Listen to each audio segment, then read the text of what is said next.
মূল্যস্ফীতিকে ৬.৫% নামিয়ে আনতে বাজেটে নেওয়া পদক্ষেপগুলো ইতিবাচক, তবে কৃষি ও শিল্প খাতে সরবরাহ বাড়ানোটাই চ্যালেঞ্জ বলে মনে করছেন বিশেষজ্ঞরা।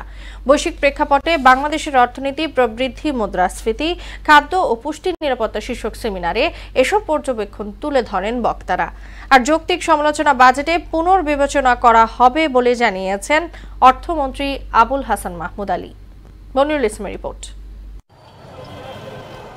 ২০২৪-২৫ অর্থবছরে মুদ্রাস্ফীতি ৬.৫% নামিয়ে আনতে পঞ্চবার্ষিকী পরিকল্পনায় প্রাক্কালিত বাজেটের তুলনায় আকার কমেছে প্রায় ২ লাখ কোটি টাকা। আর এতে সরকারি ব্যয় সংকোচন হবে। পাশাপাশি কৃষি সরঞ্জামে উৎসে কর হ্রাস, কর্পোরেট ট্যাক্স কমানোয় উৎপাদন খরচও কমবে। বৈশ্বিক প্রেক্ষাপটে বাংলাদেশের অর্থনীতি প্রবৃদ্ধি, মুদ্রাস্ফীতি, খাদ্য ও পুষ্টি নিরাপত্তা শীর্ষক সেমিনারে এসব মন্তব্য করেন অংশীদারেরা। আলোচনায় অংশ নিয়ে খিলাপি ঋণ কমানো, অর্থ পাচার রোধ ও ব্যাংক খাতের সমস্যা সমাধানে এগিয়ে আসার আহ্বান জানান সাবেক পরিকল্পনা প্রতিমন্ত্রী শামসুল আলম। শিল্প যেটা সূচক, আমাদের কিন্তু সাপ্লাইটা কমে গেছে। এটাকে কিভাবে পুনরুজ্জীবিত করা যায়, কারণ ইন্টারেস্ট বাড়ার ফলে শিল্প বিনিয়োগটা কিন্তু কম হবে। খেলাপি ঋণ, এটা বহু আলোচনা আছে, আপনিও জানেন। অনেক মাথা ব্যথার কারণ এটা, সন্দেহ নেই সরকারের। আমাদের 9% বলে অফিসিয়ালি, কিন্তু এই অনেক ঋণ পুনর্বিন্যাস করে এটা কমে রাখছে। আসলে যা ঋণ দেওয়া হয়েছে তার 22% ডিস্ট্রেস লোন।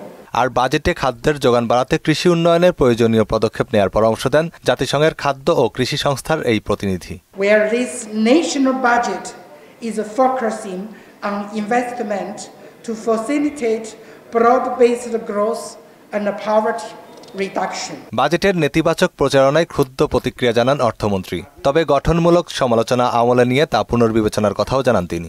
এই বাজেট তো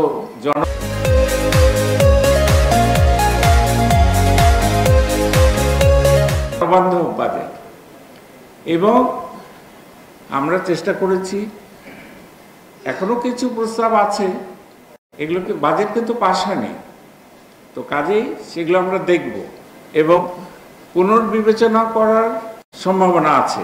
এডিবি শতভাগ বাস্তবায়ন সহ কৃষি পণ্যের আমদানি সহজীকরণ ও উন্নত বাজার ব্যবস্থাপনা নিশ্চিতে পদক্ষেপ নেওয়ার পরামর্শ দেন বিশেষজ্ঞরা। প্রান্তিক খামারিরা এই ভর্তুকিটা পেয়ে উপকৃত হয়, সেদিকে বেশি নজর দিতে হবে। মনিরুল ইসলাম, মোহনা সংবাদ, ঢাকা।